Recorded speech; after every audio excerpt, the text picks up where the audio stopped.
ไปต่างๆบอกว่าจะเป็นเฟซบุ๊กของวัดวังสิงห์คำเฟซบุ๊กของ104ธรรมะคลายเครียดเฟซบุ๊กวัดไฟหินเฟซบุ๊กของตันตุเจ้าบ้านนอกทิตะสิโปตลอดจนหลายๆเฟซบุ๊กที่เป็นญาติธรรมในรายการได้ฟังแล้วก็ได้กดแชร์กดไลค์ส่งต่อๆกันไปเพื่อให้ญาติธรรมได้สดับฟังเสียงธรรมะกันอยู่ในเวลานี้เราก่อนแล้วแชร์ได้กดแชร์ไลค์อาตมภาพพระครูวิสิตศรีลาภรณ์เจ้าอาวาสวัดวังสิงห์คำตำบลประแดดอำเภอเมืองเชียงใหม่จังหวัดเชียงใหม่เป็นผู้ดำเนินรายการก็นำธรรมะสาระปืนเมืองทำข้าวมาเทศนาฮือท่านทั้งหลายได้รับฟังกันเป็นประจำถึงวันตั้งแต่เวลา6 โมงถึง7 โมงเช้าโดยประมาณยกเว้นพี่น้องที่ฟังสัญญาณจากดอยม่อนจำปีวัดพระแก้วจังหวัดเชียงรายก็ฟังกันเมื่อค่ำยามคืนต้องกราบขอบพระคุณในเมตตาปรมีของท่านผู้อำนวยการทุกสถานีเจ้าหน้าที่ช่างเทคนิคผู้ควบคุมการกระจายเสียงทุกท่านทุกสถานีตัวเองและขอบคุณเจ้าของ Facebook ทุกท่านที่ได้กดแชร์กดไลค์กันปากันวันนี้เป็นวันพระเป็นวันศีลการเวลาวันเวลาล่วงเลยผ่านพ้นโดยความรวดเร็วว่องไวจากวินาทีเป็นนาทีเป็นชั่วโมงเป็นวันเป็นเดือนคลาดเคลื่อนไปโดยบันิ่งบอยู่ได้บรอไผวันเวลาผ่านพ้นบ่ได้รอไผสักคนไม่ใช่ว่ารอคนนั้นรอคนนี้ไม่มีวันคำว่ารอไปของเปิ้นเรื่อยๆเพราะฉะนั้นเฮาท่านทั้งหลายจะต้องโดยตามการเวลาฮือตันตื่นเช้ามาก็คิดพิจารณาตลอดจนตรวจสอบในรอบวันที่ผ่านมามีอันใดที่มันขาดตกบกพร่องก็เสริมเติมให้มันดีขึ้นอันไหนที่มันดีแล้วก็เสริมเพิ่มเติมดีขึ้นไปเรื่อยๆวันนี้เป็นวันพระวันศีลทางรายการที่ได้จัดมาโดยตลอดเมื่อวันพระวันศีลมาถึงก่อนที่จะได้ฟังน้ำฟังธรรมก็จะได้เชิญชวนสาธุชนญาติโยมทั้งหลายเข้าเฝ้าองค์พระผู้มีพระภาคเจ้าโดยการไหว้พระสมาทานศีลและฟังพระธรรมเทศนาเป็นลำดับไปโอกาสบัดนี้ใครที่ได้เตรียมขันหรือว่าพานดอกไม้ธูปเทียนไว้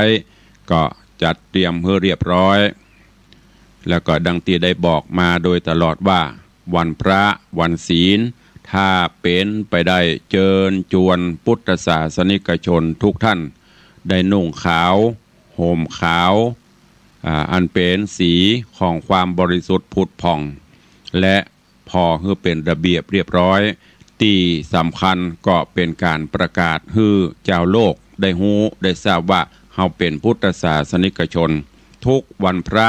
ทุกวันศีลบอกว่าจะเป็นศีลน้อยศีลใหญ่ถ้าเป็นไปได้อีพ่ออีแม่ญาติโยมศรัทธาลูกหลานตันเต้าเยาวชนคนดีใส่ชุดขาวนุ่งขาวห่มขาวก็จะได้เป็นระเบียบเรียบร้อยดูแล้วสวยสดงดงามก้อยๆฝึกกันไป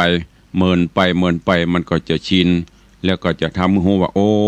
เมื่อถึงวันพระวันศีลนี่ประเทศไทยเฮาหรือทั่วโลกที่นับถือพระพุทธศาสนาปากันนุ่งขาวห่มขาวแล้วลองรับตาจินตนาการว่าภาพนั้นมันจะประทับใจต่อใด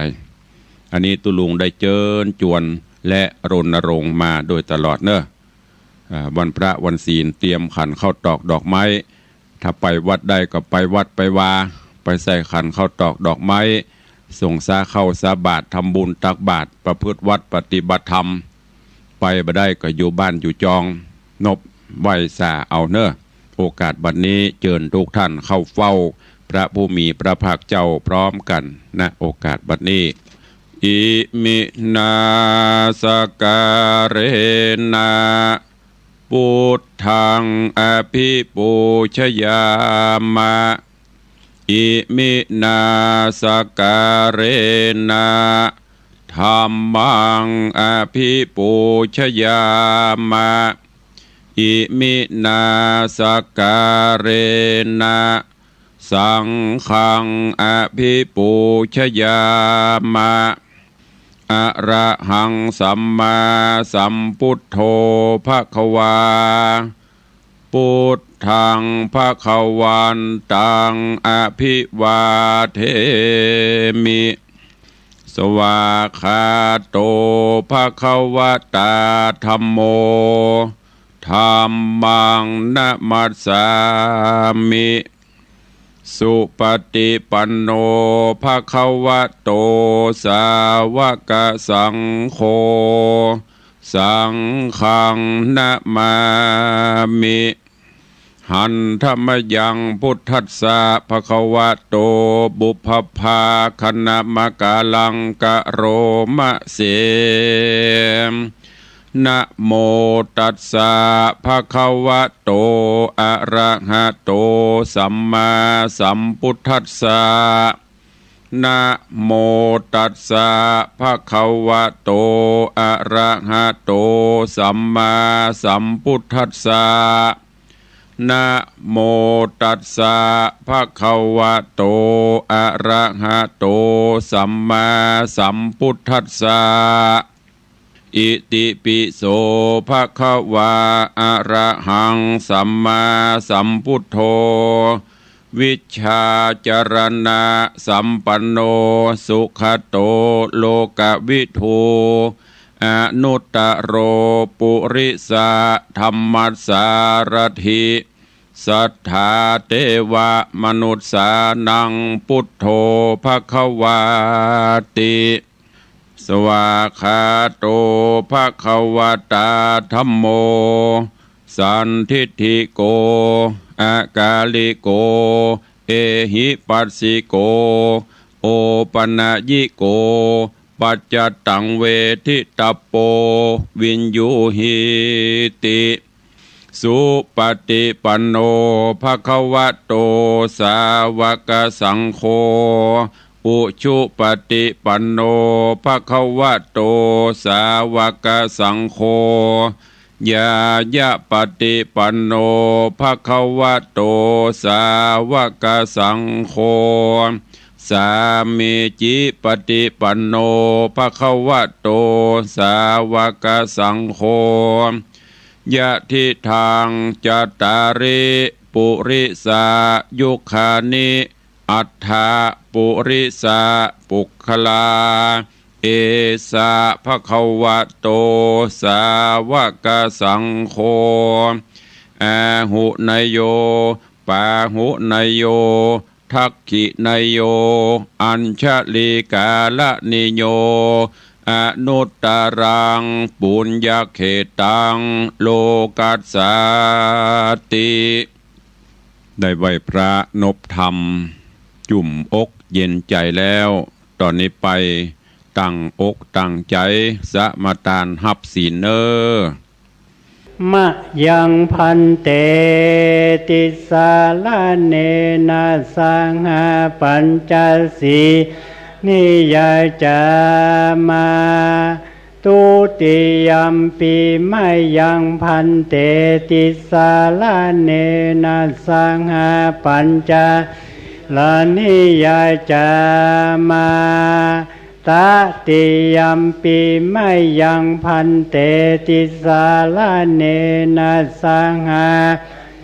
ศีลานิยจามานะโมตัสสะภะคะวะโตอะระหะโตสัมมาสัมพุทธัสสะนะโมตัสสะภะคะวะโตอะระหะโตสัมมาสัมพุทธัสสะนะโมตัสสะภะคะวะโตอะระหะโตสัมมาสัมพุทธัสสะนะโมตัสสะภะคะวะโตอะระหะโตสัมมาสัมพุทธัสสะ นะโมตัสสะภะคะวะโตอะระหะโตสัมมาสัมพุทธัสสะนะโมตัสสะภะคะวะโตอะระหะโตสัมมาสัมพุทธัสสะพุทธังสรณังคัจฉามิพุทธังสรณังคัจฉามิธัมมังสรณังคัจฉามิธัมมังสรณังคัจฉามิสังฆังสรณังคัจฉามิสังฆังสรณังคัจฉามิตุติยัมปิพุทธังสรณังคัจฉามิทุติยัมปิพุทธังสรณังคัจฉามิ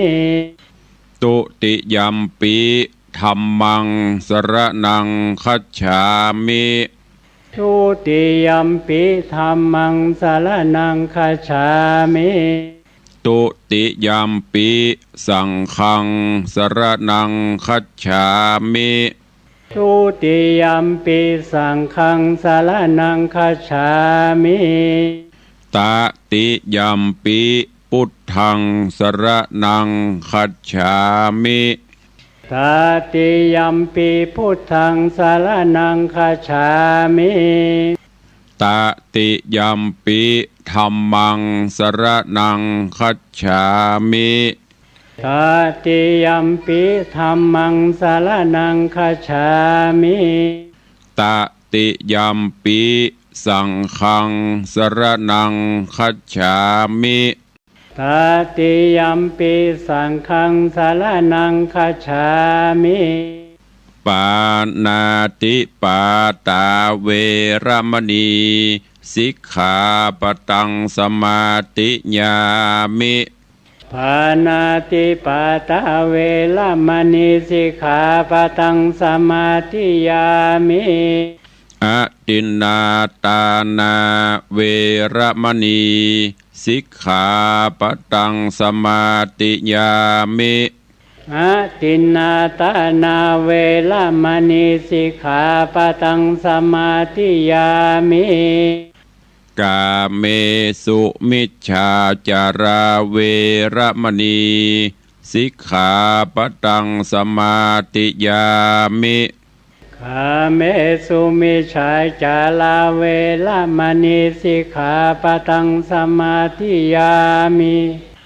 มุสาวาตาเวรมณีสิกขาปตังสมาติยามิมุสาวาตาเวรมณีสิกขาปตังสมาธิยามิสุราเมรยะมัชฌัปปมาทัฏฐานาเวรมณีสิกขาปตังสมาติยามิสุราเมรยะมัชฌัปปมาทัฏฐานาเวรมณีสิกขาปตังสมาธิยามิอิมานิปัญจสิกขาปตานิสีเลนะสุขติงยันติสีเลนะโภคสัมปตาสีเลนะนิพุติงยันติตัสสมาสีลังวิโสทะเยพมาจโลกาธิปติสหัมปติกัตนันสลีงันทิวลังอัญญาจทาสันติทาสัตตปาราชกชาติกาเทเสสุธรรมังอนุกัมปิมังปะชังได้ไหวพระได้สมาทานศีลเป็นที่เรียบร้อยลำดับต่อไปเชิญญาติโยมทั้งหลายได้ติดตามรับฟังธรรมเทศนาปื้นเมืองเหนือว่าจะเป็นจะได้ก็เชิญทุกท่านตั้งอกตั้งใจฟังณโอกาสบัดนี้นะโมตัสสะภะคะวะโตอะระหะโตสัมมาสัมพุทธัสสะ อิตังทุกขังอริยสัจจังจติปิทุกขังจราปิทุกขังพยาธิปิทุกขังมรณัมปิทุกขันติอโหตวัตตะโอยนอสงสารนินานอบอสัจยังมันเตียงหูความเงียงไปมาฟูงศรัทธาพี่น้องอย่าตกไข่ของประมาทลาสาอายุสังขารลาใดเต่าใดนับใดอายุอันจักมีมาตั้งแน่มันหาไกลกว่าตั้งหลังเพื่อปากันระวังแต่เนอนายเนอมัจจุราชโนอันว่ามัจจุราชมันจังมาลู่ญาติเฮอชีวิตกาดกะไปมันบ่สมใจสั่งสักสิ่งหูมวยมิ่งมรณาอานิจจังบ่มันเตียงทุกขังหูความเหี่ยงบ่ทนแน่นอนัตตาหาเกณฑ์สารบ่ได้ตกต่ำไตสู่ความตายมรณังอันว่าความตายนี่นะเนาะมีหลายแบบเบาพองก็ตายหนุ่มพองก็ตายเท่าพ้องก็ตายย้อนกรรมเก่าปามาพ้องมรณะด้วยโรคาพยาธิเคราะห์มาปาดกรรมมาปานเป็นโรคทรมานฮอนไม่อยู่ปอดใดตายไปพ้องอยู่ในวัยกำลังสนุกใจมัวมวนก็ฟังมาด่วนวำวายลางพองเป็นหนุ่มจุ่มใจแอวสุกโซนกายกันกระบุกบันคาตีกันนี้บอตันหวังรอดก็มามวยหมอดชีวิตลางคนเป็นคนดีคบหมู่แอวสมสู่เปื้อนฟุงลูกลารุมขิถูกลารุมเข็นคาตายคว่ำหน้ากลางตางลางพ้องชีวิตวายวางบอตันโปงมาตายโหงขาดเพราะความประมาทลาสาลางพ้องขี่รถขี่ลาฟังเฝ้าใจหาดหาวดุดันกลัวบดดันฟังล่วงเลยตกบ่วงบาทมัจจุราชจริงเอาลางพ้องกำลังเมินเมาโดยน้ำเหล่าเตียวไต่เต่ารถต่ำตายล้างพ้องไปก้าไปขายถูกคนใจต่างนาบุบบันคาเอาของพ้องเป็นคนจ่องหองบังเบียดตายย้อนกำเกียดบอดตันพิจารณาพ้องก็มาเป็นคนปาลาบะใบบาปมัตติขนาบเต็กเตงเป็นนักเลงนักเล่นนับเข้าเส้นผิดกฎหมายเลยมาตายข้าขาดย้อนสีนาดปืนยิงลางคนเอวเสาะจริงโลญาติเป็นผู้ร้ายอาจกลางคืนเขาเอาปืนมาส่องเลยม้วยมองเมืองเพียงลางคนหยุดดีบ่มีพญาตสายฟ้าฟาดยามฝนพ้องแอวสุกสนในป่าตัดไม้ผ่าแปงโลบ่ตันละวางตัวไม้โก้นหนีบ่โป้นตายไปพ้องก็แม้เสียใจอกหักโดยกรรมหัก กำลมแม่บ่สมไฟอ่างมามวยม้างกินยาตาย พ้องหัวใจไว้ตายบ่ตันได้เสียได้สั่งลมกัดกั้งเต้านอนคิงพ้องก็มาเป็นแม่ยิงมาจริงฮักจริงจูบ่สมไฟอูกำแปงเลยสะแหวงหาตังออกมาเนียยอยอกได้โหงพ้องมาตาลงลำบากมาตายผากทรมานเป็นที่รำคาญลูกหลานตันเตาโจรหมดเข้าหมดของหมดเงินทองซ้ำเสียงหมดเลี้ยนเกียงจริงตอดตัวตาให้มรณังอันว่าการตายนี่นะนอเม็ดลายล้อแบบเบาบางพองก็มาตายยำเกเท่าบางพ้องก็มาตายหนุ่มเนาสาวจีเนอนา พ้องก็มาตายดี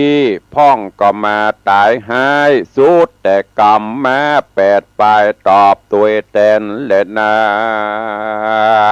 สาธุจะนาเลยศรัทธาตั้งหลาย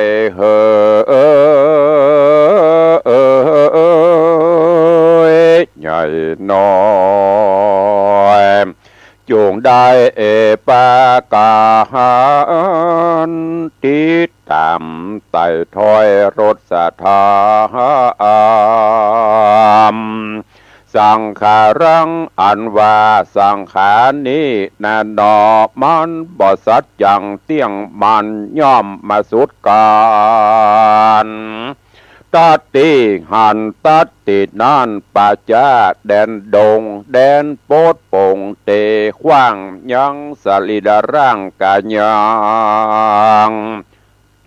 หากบ่ฟังก็จักเผาจีไม่ตกตำไตโถมปัทวีก็จักมีแต่บ่สงสัยจะแลนามาเป็นตุกขาตุกลำบากตุกปัดพรากสิ่งอันเป็นที่หักเสมอใจ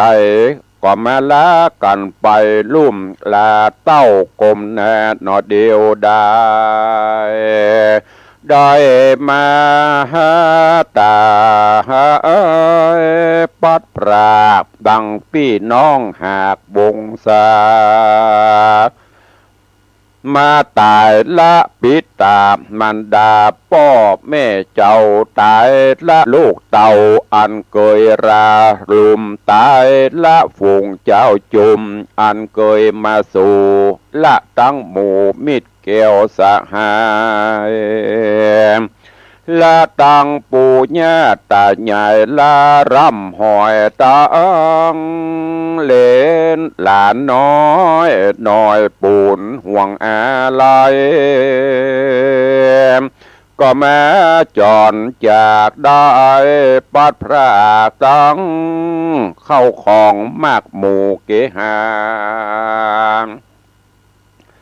กับตั้งสามีกาอันฮักยิ่งและเมียแก้วมิ่งเสมอใจจากกันไปลุ่มลาบอกปีกปอกนาคืนมาฝูงสัทธาปีน้องอย่าตกไข่ของประมาทลืมตัวอย่าลงเมามัวลืมตนตัวเนอจะเอาอันลงหนต่างนานนาเล่าง่ายกว่าลงใจเมามัวจากป่าตนตัวตั้งอยู่ตั้งกับกู้สินธรรมเว้นจากตั้งมัวดำกำเศร้าป่าเอาตัวเตียวไตเต้าเตียวเข้าสู่มรรคญาณ ตั้งอยู่ในสมถกรรมฐานและวิปัสสนาญาณสองแจงอันเป็นปัจจัยเตื่อมแทงเข้าสู่นิพพานหากต้านหากใดตะวันเตียวไปมาในวัฏฏะสงสารหลายจาดก็จะได้ขาดศีลธรรมกลางศีลธรรมดุจจะดังสะเป่าคำป่าไฟทอเหมือนดังเขาห่อสะเบียงตังเตียวต่อไปสู่แดนสวรรค์เป็นแดนสุขสันต์อันนันต์ลำยิ่งเกิดเมืองแก้วมิงมหาเนตรละปานบ่อยาจะเล่นนา ที่นี้จะกล่าวยังอมตะปัญหาผู้มีพระญาเปิงหูดังนี้เอวัมเมสุตังอันว่าเอวัมเมสุตังเอกังสัมยังภะกวาลาจากะเหวิหะลติเวลุวเนการันทกาทิวาเปเตนะสัมมเยตตากาเลเดโรนะมะอาบุโสสิเอวัมเมสุตังอันว่าสูตรอันนี้นาเป็นนิตาวัจนะแห่งมหาอนันตเถระเจ้าตนอุปถากไฟเฝ้าพระสัทธาปะโหสุตวาตนได้ฟังธรรมเทศนามาบ่อนอยจากพระยอดซอยสัพปัญโยตนเป็นครูวิเศษแก่หมู่เทเวศและมนุษย์สาเทโรอันว่ามหาอนันตเถระเจ้าตนพันเผ่าซึ่งปะหุสัจจังจริงเรากำลังมาบอกแจงจริงได้แสงเทศนาคือแก่อลาหันตา500นั่งเป็นทอยเรียงงามน้อยตั้มกลางทรงองค์กาจาดเป็นขีนาสาวกาจาดอริญาอันเมมหากัสสปะเถระเจ้าเป็นเก้าเป็นเงาแห่งสังฆเจ้าหมู่ขีนาว่าอาพานาเตข้าไว้แด่มหากัสสปะเถระเจ้าตนแก่เท่าโดยอาวุโสอนันโตอันคาชื่อว่าอนันตเถนอิตังสุตตังกาลกลีสูตรนี้นาหากได้ยินได้ฟังมาโมฆะตวาราจากข้าโอบแก้วปากแห่งพระพันแผ่วตนสัทธาด้วยมีนัยยะดังผู้ขาจักวิสัชนาไปนานี้แลนาเอกังสามะยังมีสมัยยะกาละคาบหนึ่งวันนั้นนาเขตห้องในกลางเตต้องเวลุวนารามเป็นสวนไผ่งามสะอาดพระโลกนาถหากสถิตอยู่สำลานเมตตาบานภายแผ่เป็นที่อภัยแก่สัตว์ต่างหลายเมกระต่ายกระแตเป็นตนบอกกลายเฮโปจากเมืองราชกหนครเต่าไดนาตากาเลในขณะยามนอนยังมีภิกขุตนหนุ่มหน่อยศีลใสชื่นจ้อยนามมี จื่อว่ามหากาลีงามสุภาพก็เข้าไปขาบวันตายังตนพระสัทธาจอมเงาจักขออำลาพระพุทธเจ้ายอดใหญ่ยานจากไปสู่สถานเขตห้องเมืองสาวัตถีเขตห้องธานีส่วนตนพระมุนีจริงโปงโอกาสอนุญาตเหือตามกรรมพาธนาพระพุทธาพันเผาจริงบอกเล่ากรรมฐานโดยใจบานบ่อเศร้าฮือแก่พระเถระเจ้านำไปเอาเป็นปัจจัยเตื่อมแทงฮือส่องแจงมักกะญาณดาบส่งสารตุกโตดเถิงสุขยิ่งโยดนิปปานาว่าดุราตานกาลีเฮยตนหนุ่มเนาเจือจัดเงาอลิญากรรมฐานานังอาหาลิตัวต้านจุงหับเอายังกรรมฐานอันเฮาจักจานสอนสั่งเฮือล่ำเปิงเถิงแก่นสารตัวติ่งสา32โกถากอันเป็นของธรรมจาตหือกำโนดเอาใจจำจดอยู่ใจใจจักเป็นไม้ไต่สองมักกะญานร่ำเปิงเถิงสังขารตัวเก่าฮือหันแต่เราว่าเป่าสุนหายกำโนดกายของเฮาและต้านว่าเป็นของละล้วนเน่าเปยปุดปังอะจิรังบ่ยาวสืบกว้างโหแตกมางบ่อยู่เน่านานตุกมาเผาผ่านทุกวันค่ำเจ้าตุกไม่เอาเผาโลนอานาตาบ่ใจตัวตนจากสิ่งหูมวยมิ่งโถมปัทวีดูลากาลีเฮยนอดนาจัดเจ้าขี้เนียต้านจุงหำเหียนต้านจุงล่ำเปิงหากรรมฐานไปใจใจหือหันเต้ใส่ในร่างกายจุงกำหนดมาในธรรมตั้งสี่หือมันตี้บาเป็นแก่นสารเอากรรมฐานเป็นตีจังเป็นที่ตั้งการภาวนาตั้งแต่เกสา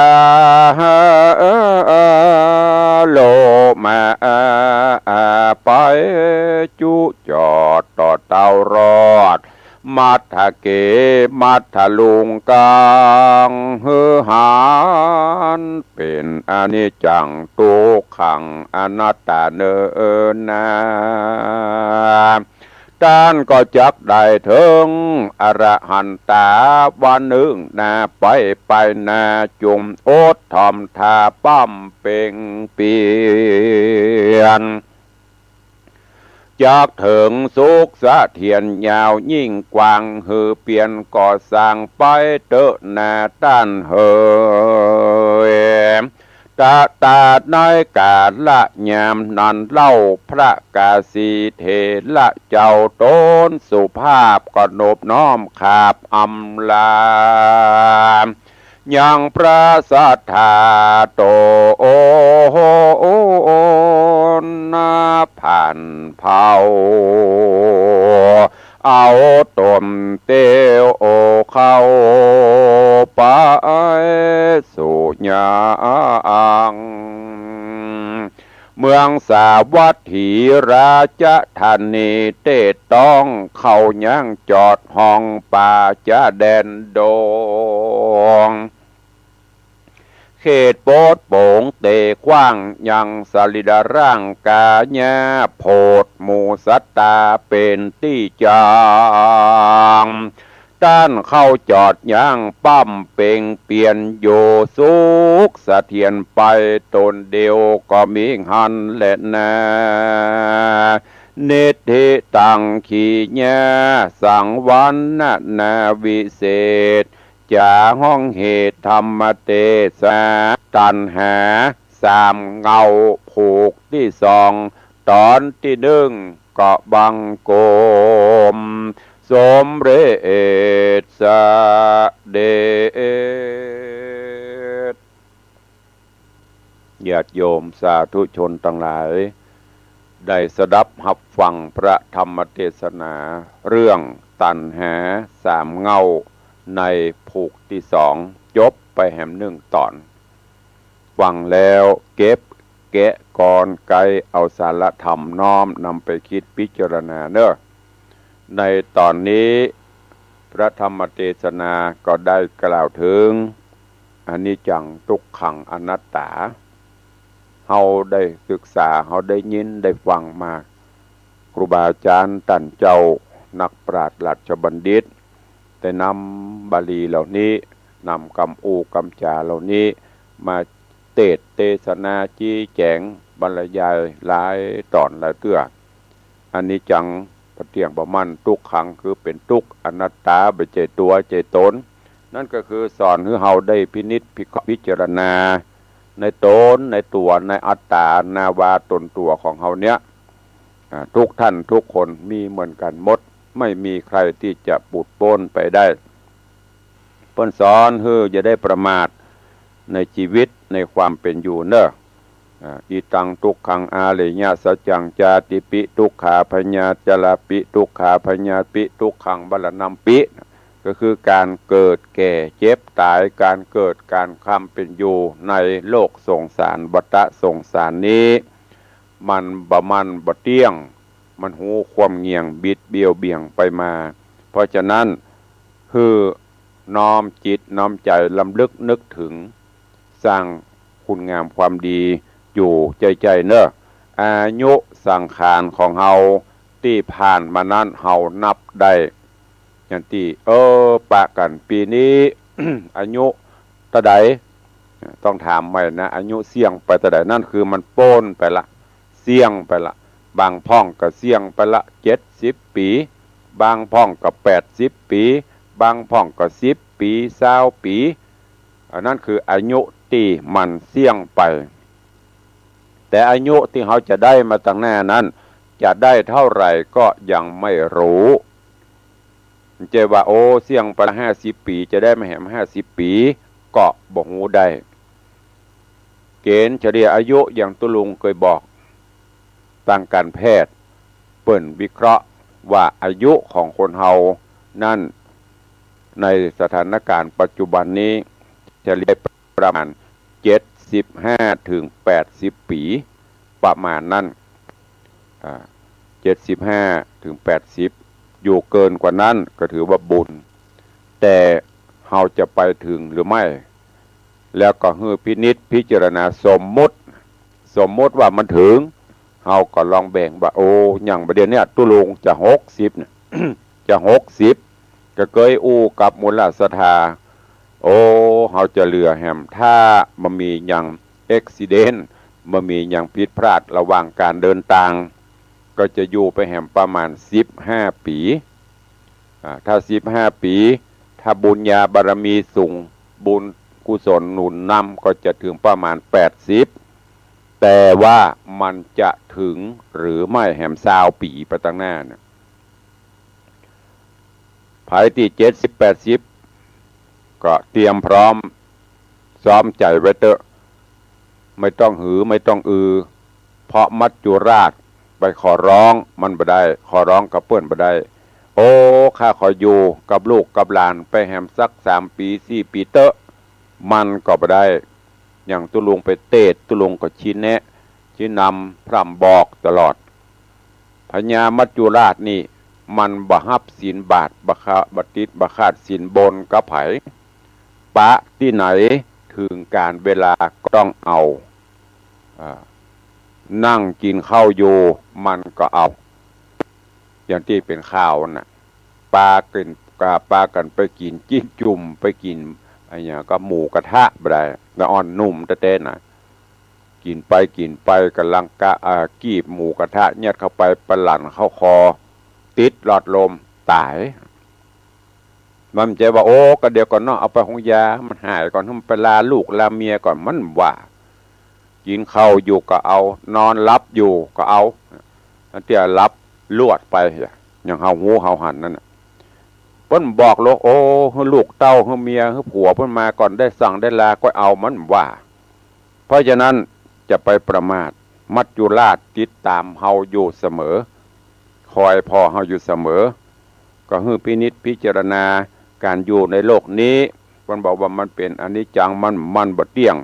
ความเงี่ยงไปกระเชาะไปบางวันธาตุต่างๆมันแปรปรวนไปก็เซิ่งก็ไหวไปแต่ที่แน่นอน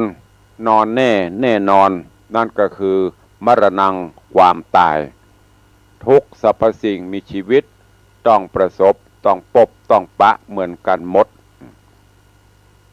ยิ่งกันตายเดียวเสียมยิ่งพ่องก็ตายหนุ่มพ่องก็ตายแก่ตายเฒ่าพ่องก็ตายเป็นนั่นเป็นนี่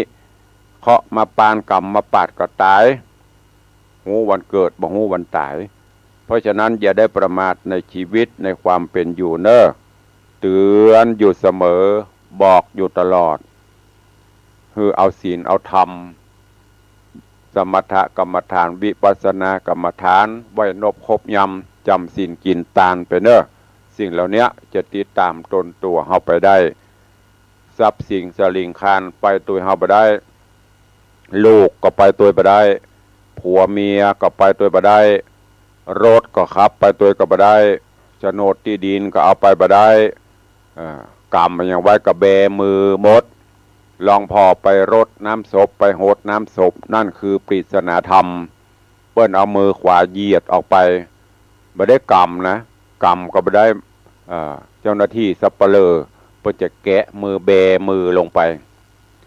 เฮาก็น้ำโหดขอขมาละโตดนั่นคือปริศนาธรรมข้อคิดบอกว่าสู่เจ้าทั้งหลายเนอะพอนี้ข้าเป็นเจ้าของบริษัทใหญ่โตมีเงินฝากเป็นพันล้านมีคฤหาสน์หลังใหญ่โตกุฏิกู้จังหวัดข้าพเจ้าอย่าไปตัวสักอย่างเนอะแบมือแต่นแบนนะแม้แต่เขี้ยวคำลองใส่เขี้ยวคำไปยูเข้าไอห้องอาบน้ำผลึกปนถอดเอาโมดไม่ได้อะไรสักอย่างลาบหมอนขี้ไข่ดำคลิงติงเอาใส่ห่อหนุนอันใหม่ๆจะเอาใส่ให้ก็เสียดายอันเนี้ยฝากไว้เป็นข้อคิดไม่ใช่ของเรามากับบัดายไปกับไปบัดายยศได้ลาบหาไปไม่ได้แน่เว้นเสียแต่ต้นทุนบุญกุศลทิ้งสมบัติทั้งหลายให้ปวงชนแม้ร่างตนเขาก็เอาไปเผาไฟฝากไว้เป็นข้อคิดกับญาติโยมทั้งหลายในวันนี้เดี๋ยวก็ติดตามฟังในผูกในตอนต่อไปในเรื่องตัณหาสามเงาเด้อขอให้ทุกท่านมีสุขภาพพรรณนามัยสมบูรณ์แข็งแรงเจริญไปด้วยอายุวันนะสุขภาละเหมือนกันจุตนจุองจุผู้จุคนเนอยัตตาโรธรรมาวัตันติอายุวันโนสุขังพลัง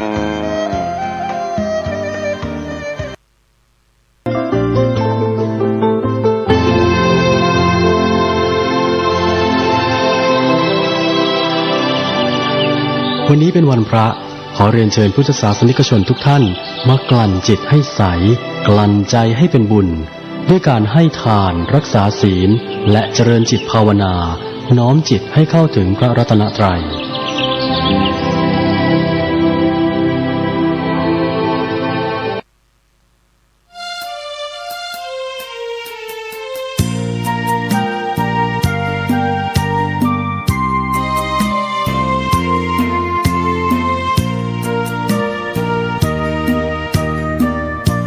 ทุกวันนี้มีความสุขหัวใจไม่โลภโกรธหลงอะไรมีธรรมวินัยใส่ใจเป็นสุข ไม่โกรธไม่แค้นไม่เกลียดใครให้ใจเราทุกข์ปล่อยวางร่าเริงสนุกปลดเปลื้องทุกข์ด้วยคุณความดี